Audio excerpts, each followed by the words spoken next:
Bom dia, irmãos. Que a graça e a paz do nosso Senhor Jesus Cristo esteja com todos nós. Vamos ficar em pé e vamos ler na Bíblia em Hebreus, capítulo 8, versículo 6. Hebreus, capítulo 8, versículo 6.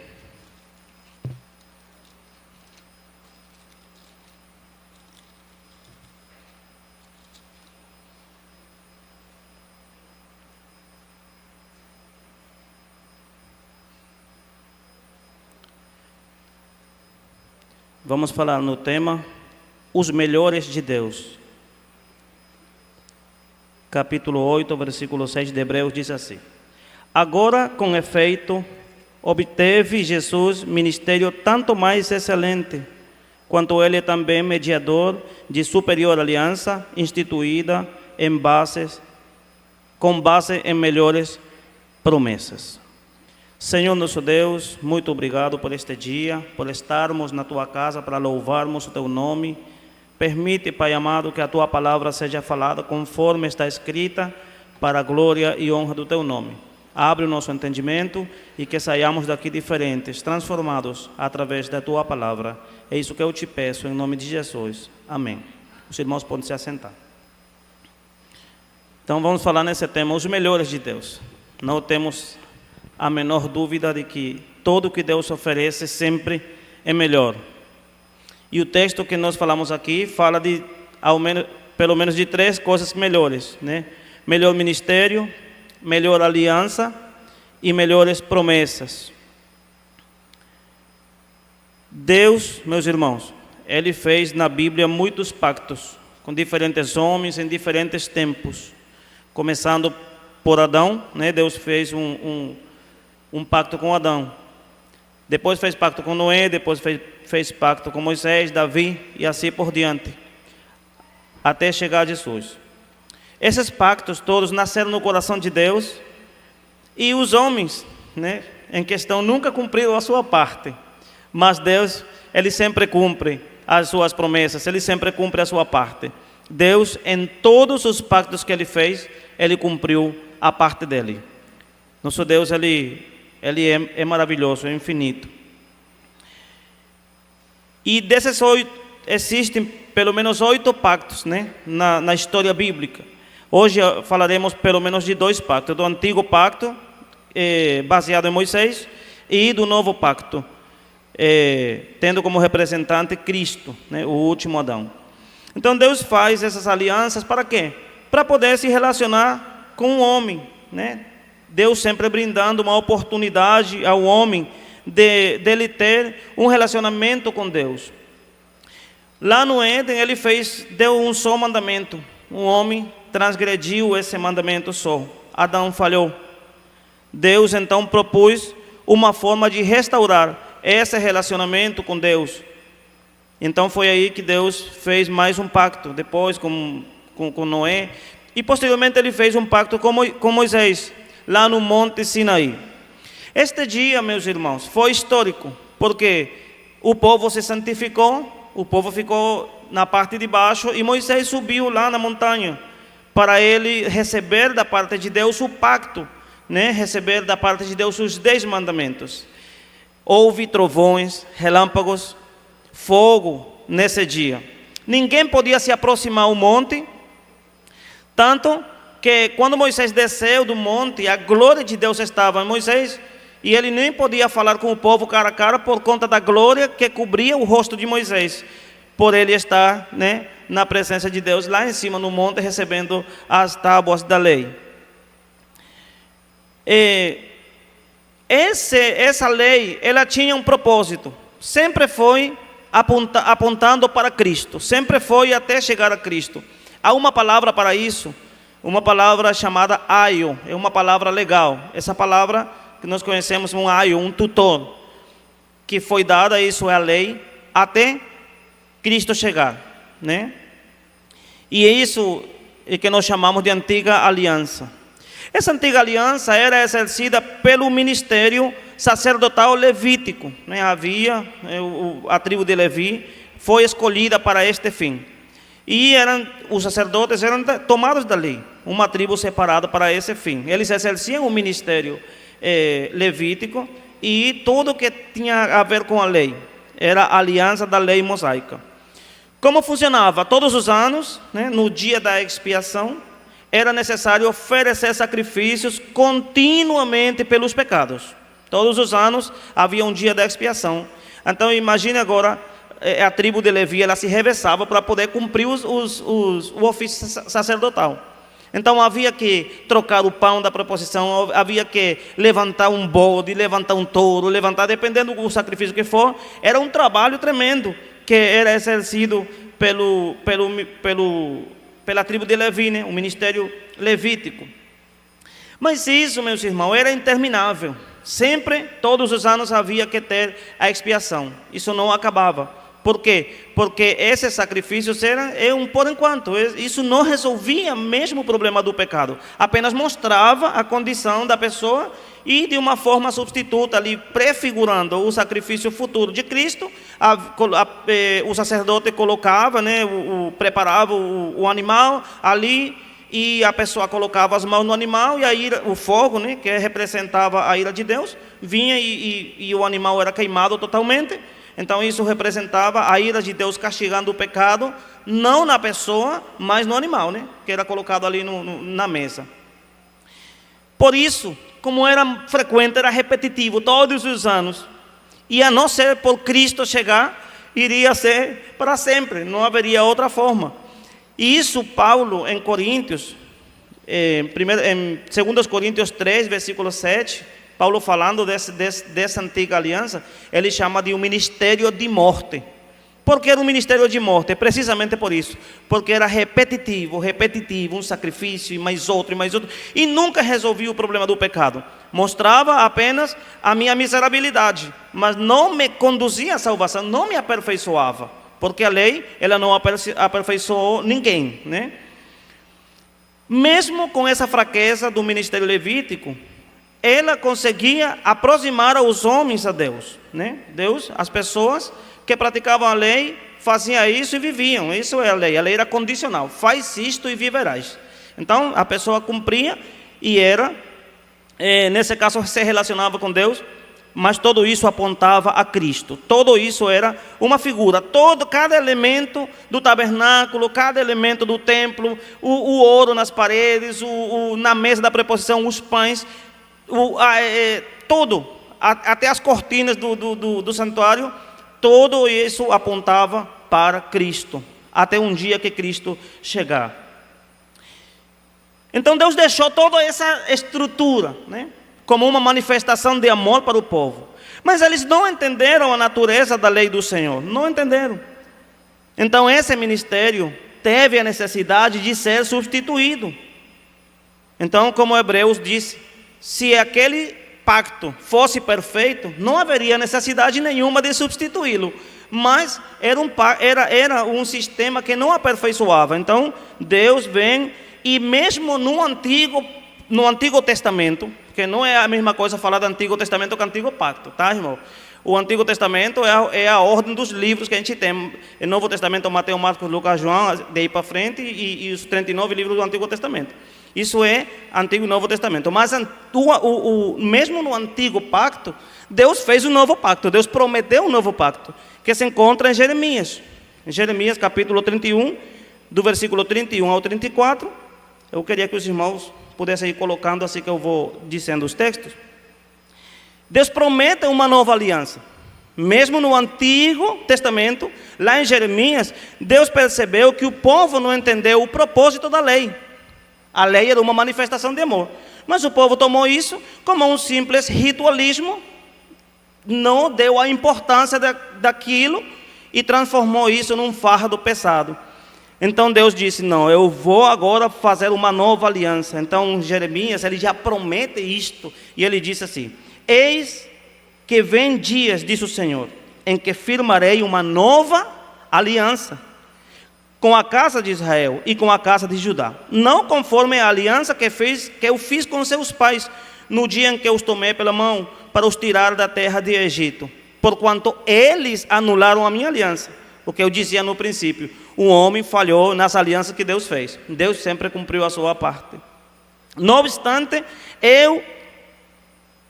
os haver desposado, diz o Senhor, porque esta é a aliança que firmarei com a casa de Israel, depois daqueles dias, diz o Senhor. Escreverei, imprimirei as minhas leis na sua mente e no seu coração. E eu serei o seu Deus e eles serão o meu povo. Não ensinará jamais cada um a seu próximo, nem cada um a seu irmão, dizendo, conheça o Senhor, porque todos me conhecerão. Então aí vemos uma aliança mais abrangente, que nos incluía, nós que não somos do povo de Israel. Todos conhecerão o Senhor, desde o menor até o maior deles, disse o Senhor.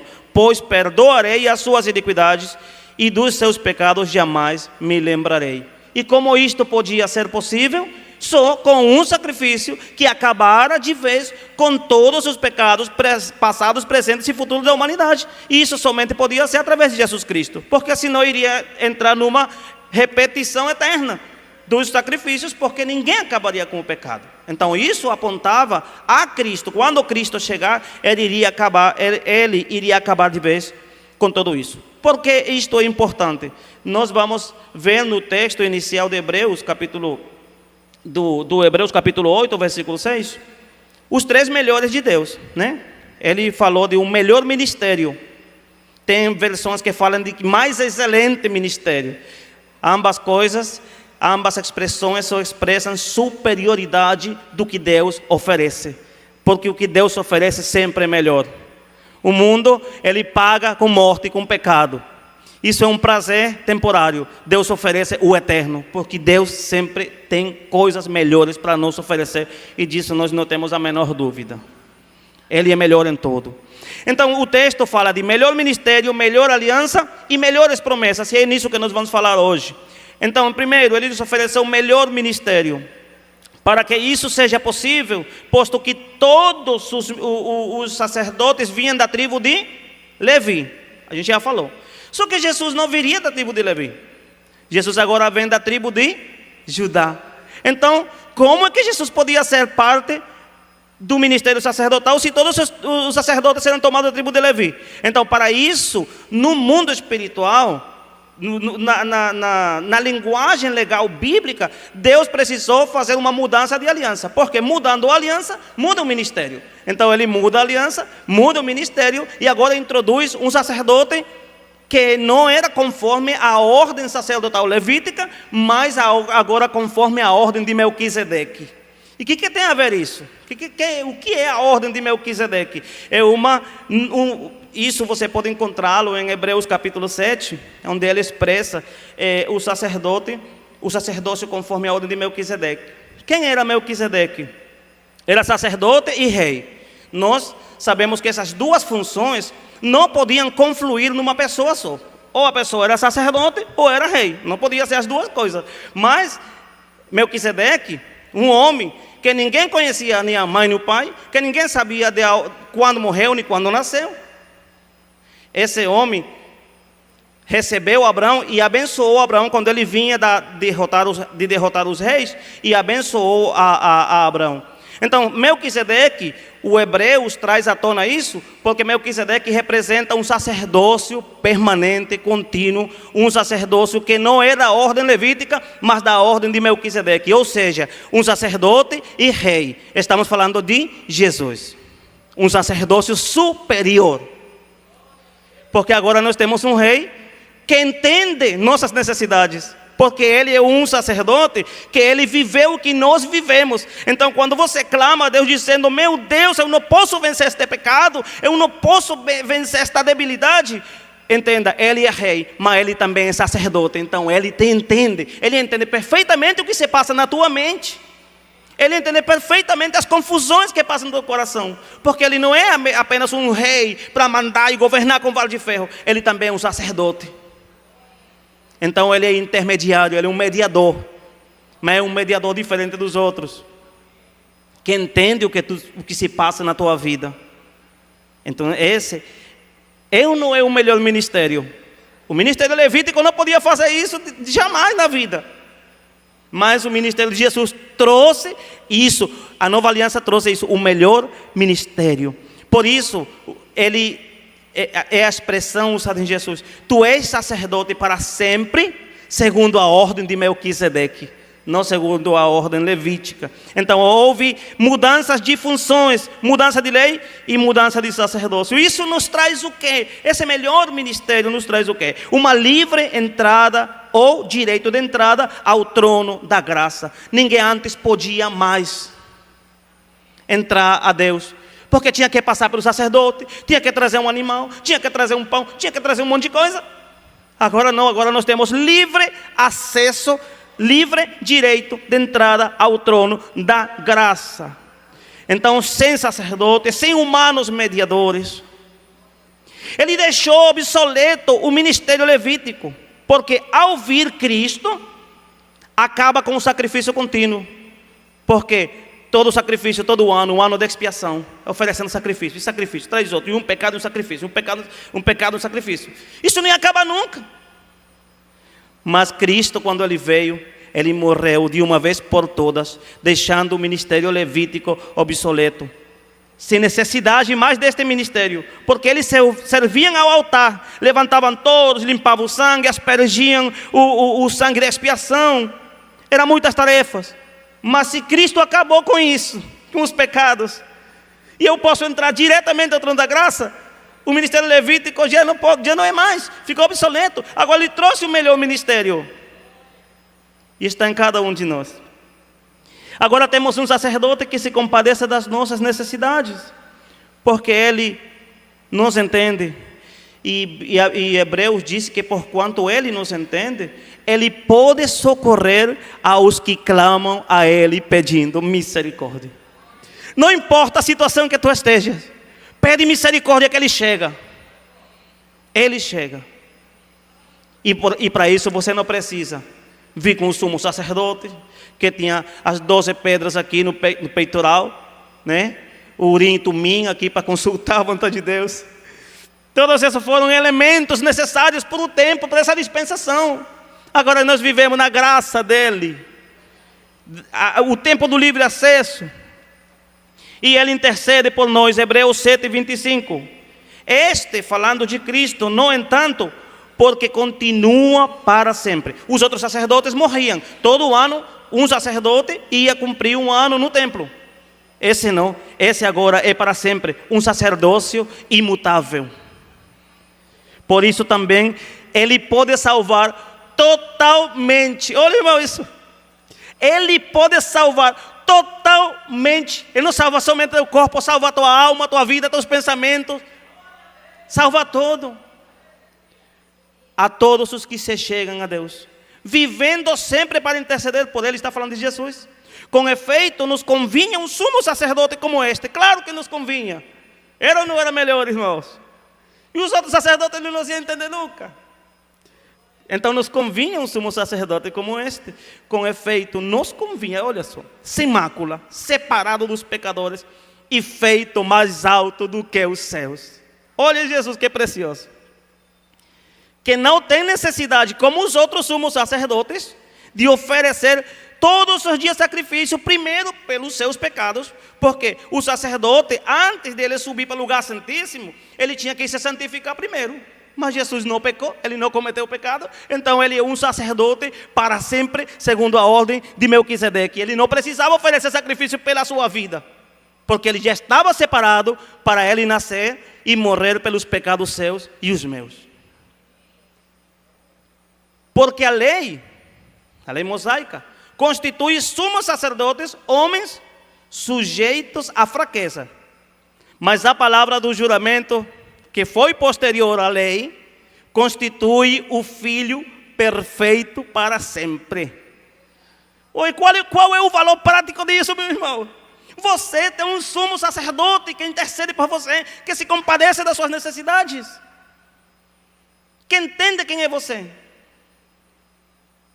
que sabe quem é você, que você não precisa de segredos com ele, que você pode chegar amplamente na sua presença. Isso nos trouxe o melhor de Deus, melhor ministério. É melhor que o Levítico. Com um sacerdote desse, convinha que fosse assim. Ele também nos trouxe uma melhor aliança. Lembre essas três coisas: melhor sacerdócio, ou melhor ministério, digamos. Melhor ministério. Segundo, ele nos trouxe uma melhor aliança. Todo de Deus é melhor, já dissemos, já sabemos. E entre o antigo pacto e o novo pacto, temos a palavra do aio, lembra que a gente falou no princípio? É do grego pedagogos, ou que nós podemos dizer pedagogo, tutor, cuidador. Quem era isso? Era um escravo que tinha a função de levar o herdeiro, o menino, né?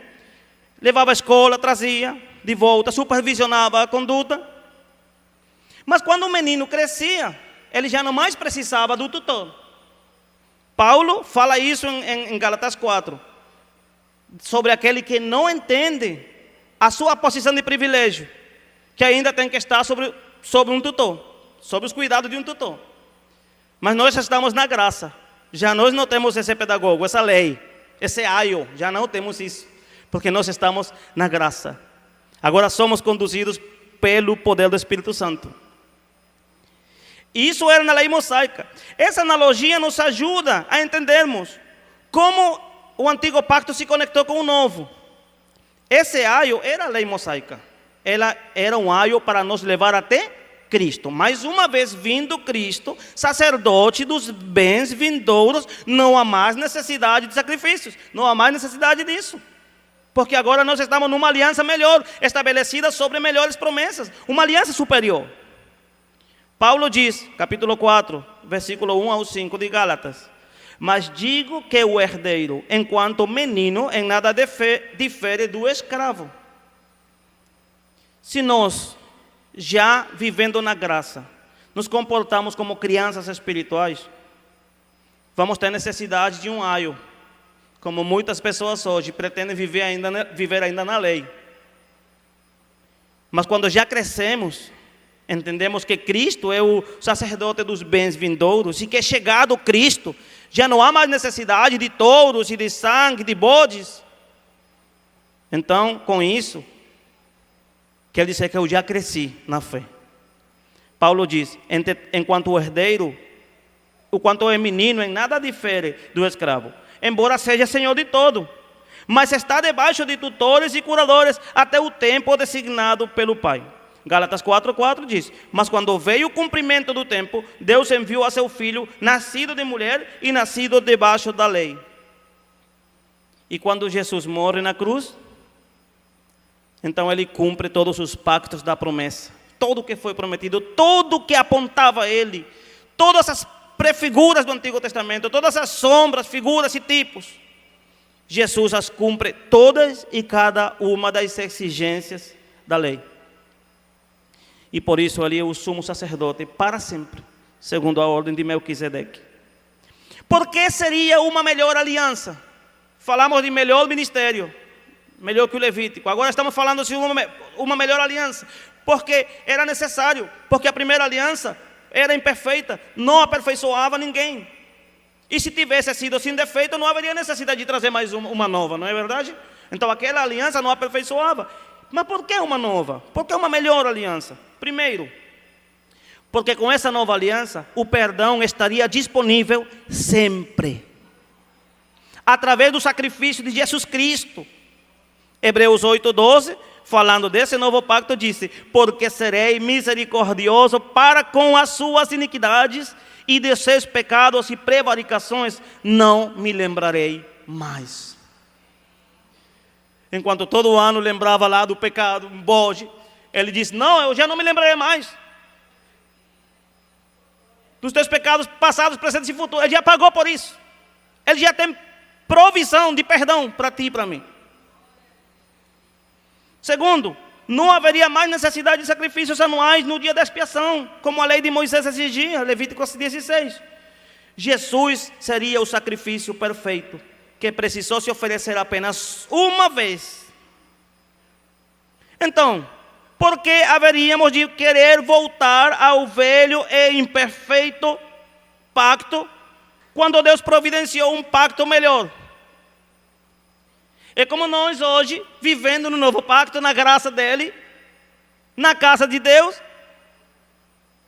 hesitemos em nossa mente sair a viver do lugar de onde já saímos, e voltar ao velho, ao vencido, ao obsoleto, aquilo que não presta, aquilo de onde Deus nos tirou. Seria a mesma coisa que retroceder.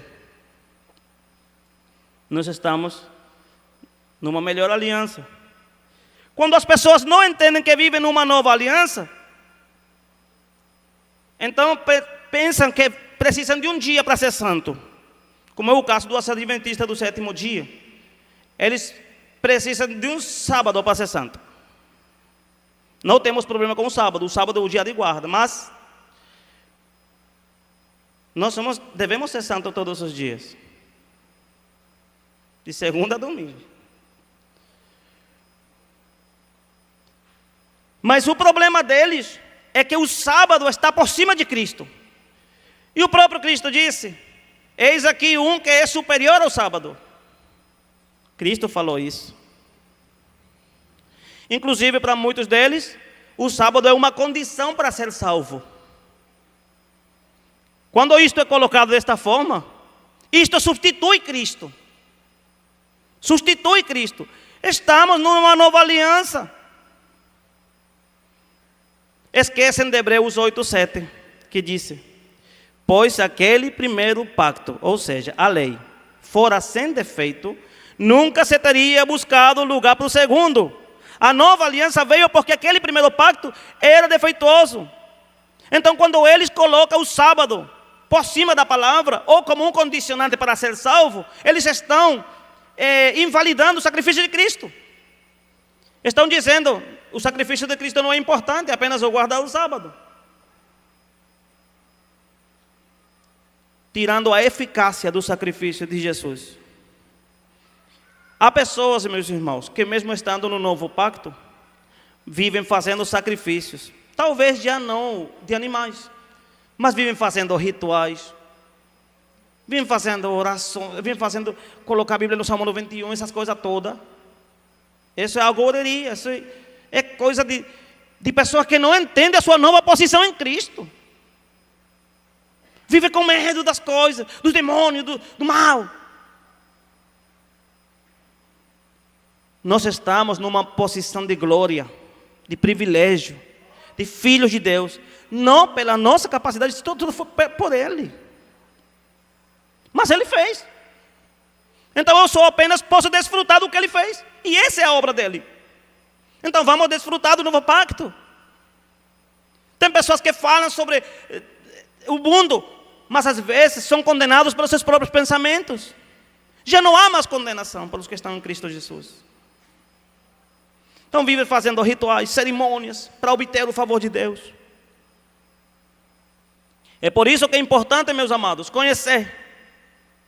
Porque a nova aliança, ela é importante. O que ela nos proporciona? Deus acabou de vez com a lei cerimonial. É importante fazer essa distinção entre a lei moral e a lei cerimonial. A lei moral está vigente, porque a lei moral reflete o caráter de Deus. A Bíblia diz: não matarás, você não mata porque a lei diz que você não mata, né? Então, os 10 mandamentos estão aí. Mas Deus acabou com a lei cerimonial, que é aquela lei que fala lá, Colossenses, sobre a ata dos decretos, que era a lei oral, acrescentando e acrescentando. Deus deu para o povo de Israel 613 mandamentos. Faz isto e viverás. Quando Jesus chegou, já havia mais de 6.300 de acréscimo só. Quem podia viver isso, meus irmãos? Ninguém. Então Ele pendurou lá na cruz a ata dos decretos. Mas não está falando da lei moral, porque a lei moral reflete o caráter de Deus. Mas essa lei cerimonial, que não deixava ninguém ser perfeito. E não podia mesmo, só até Cristo chegar. A lei moral, ela reflete os padrões eternos de justiça de Deus. Ama teu próximo, não cobiça a mulher do teu próximo, não roubes, não mates. Isso é o caráter moral de Deus. E Deus agora na nova aliança A primeira aliança era em tábuas de pedra. Veja a rigidez. A nova aliança é escrita na mente e nos corações. Corações brandos, sensíveis à voz de Deus, à palavra de Deus.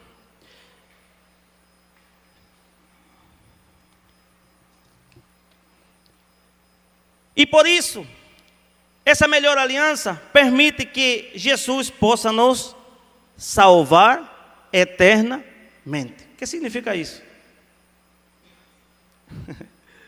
Ele nos pode salvar eternamente.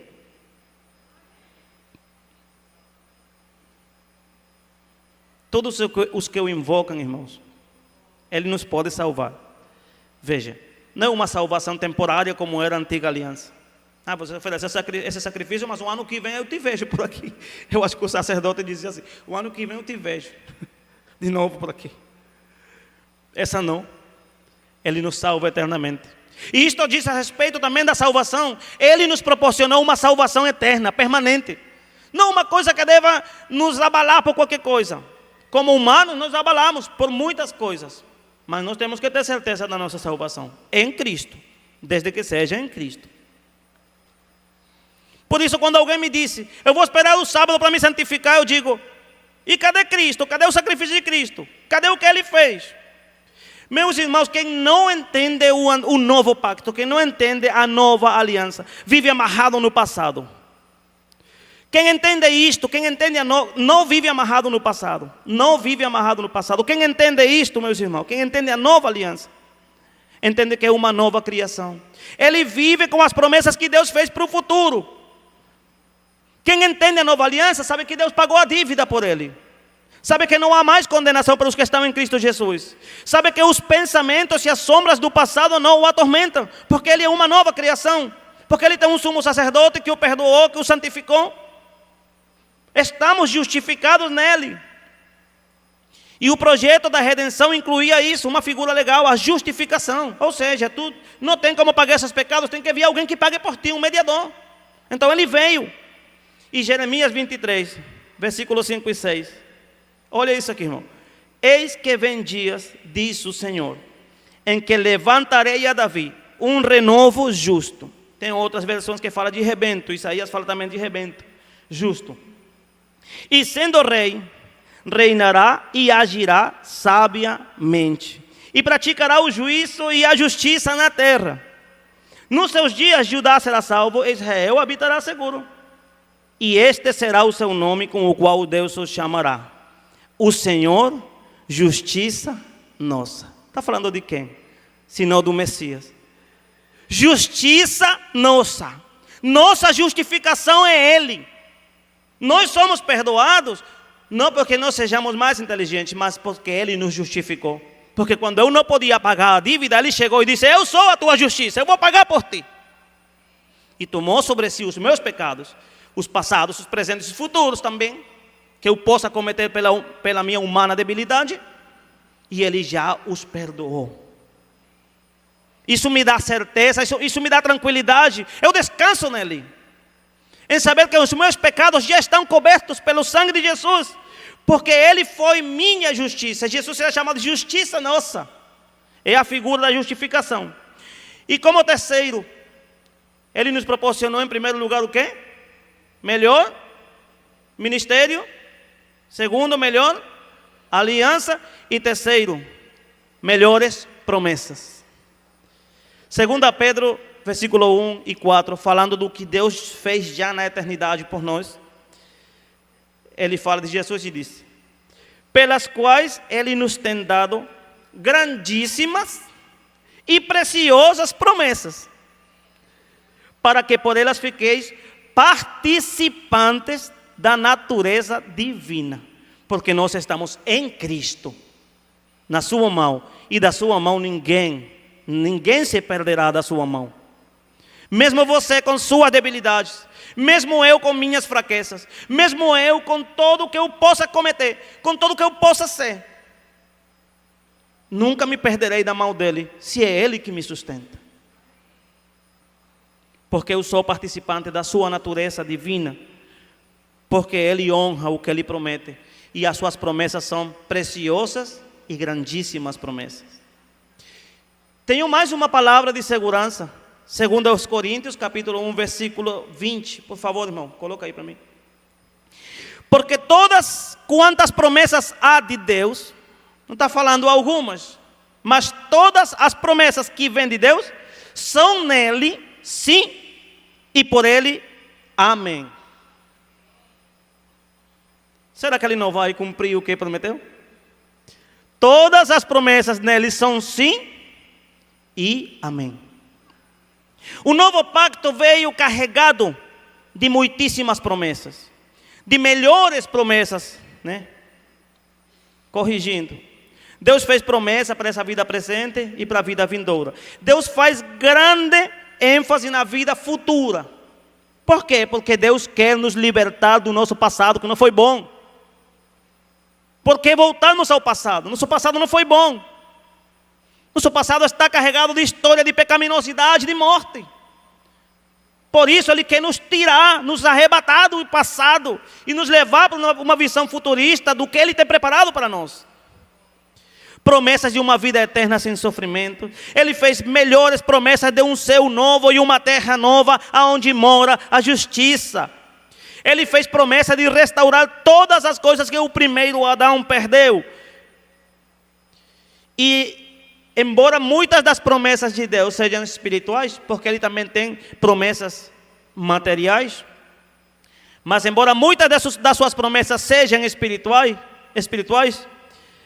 as suas promessas, meus irmãos, elas nos injetam vigor físico. Quando você algum dia esteve triste, veio para o culto, assim como nós dizemos, a pulso. Eu vim a pulso, hoje eu escutei muito isso. E você veio para o culto, veio a pulso, irmão. Ele está querendo dizer que ele não tinha força para vir. Mas veio, ouviu uma palavra de Deus, ouviu tudo que Deus tinha para ele, e ele sai revigorado. Porque embora as promessas de Deus sejam espirituais, elas nos injetam vigor físico. E isso Deus promete, diz que na velhice nós seremos como árvores verdes, que sempre estamos dando fruto. A árvore verde, ele passa por sequias, por dificuldades, mas ele sempre dá uma sombra, ele sempre dá um fruto. E é isso que Deus prometeu para nós. Ele prometeu um reino que não teria fim, um reino onde moraríamos com Ele, sem maldade, sem injustiça, desfrutando do melhor que Deus tem para nós. E se até aqui pensamos que é melhor, imaginemos quanto será depois a transformação dos nossos corpos mortais, a incorruptibilidade que Deus tem preparada para nós, irmãos. As coisas do tempo presente não são comparáveis com a glória vindoura que em nós há de se manifestar. Efésios capítulo 1, versículo 16 ao 18. As promessas nele são sim, amém. Ele prometeu seu filho, ele cumpriu. Ele prometeu tudo o que ele prometeu no passado, ele cumpriu. A tendência é que no futuro ele prometerá. Meus irmãos, sobre a natureza de Deus, alguém que nem a seu próprio filho poupou para dar-nos melhores promessas. Você acha que ele não vai cumprir o que ele prometeu? Ele não poupou seu próprio filho. Quanto mais ele não iria cumprir as promessas que ele disse. Nós somos abalados pela dor, pela perda, pelos problemas econômicos, pelos problemas físicos, emocionais, pela depressão, por muitas coisas. Mas seu espírito não pode estar abalado por essas coisas. Você tem melhores promessas da parte de Deus. E Ele promete isso. E Ele deu seu próprio Filho como garantia disso. Temos excelentíssimas promessas, já limos, Efésios capítulo 1, versículo 4. Tudo colabora para o nosso bem. Somos mais do que vencedores em Cristo Jesus. Já não há condenação para os que estão em Cristo. Nada nos poderá separar do amor de Deus. E tem mais, e tem mais. Vivamos um novo pacto. Por que ir ao antigo pacto? Por que ir à antiga vida, que nada tem a nos oferecer? Vamos viver como quem vive no novo pacto, na nova aliança, que tem melhor ministério, que tem melhores promessas e que tem melhor aliança. Porque isso foi o que Deus preparou para nós. Quando nós ainda existíamos, já Deus tinha preparado tudo bom no melhor. E Efésios capítulo 2, versículo 10, diz que Ele preparou um caminho de boas obras para que todos aqueles que neles creiam, vivam nesse caminho de boas obras que Ele preparou antes da fundação do mundo. Então Deus já estava pensando em nós, projetando o nosso futuro para a glória e honra do seu nome. Que Deus nos abençoe. Vamos ficar em pé.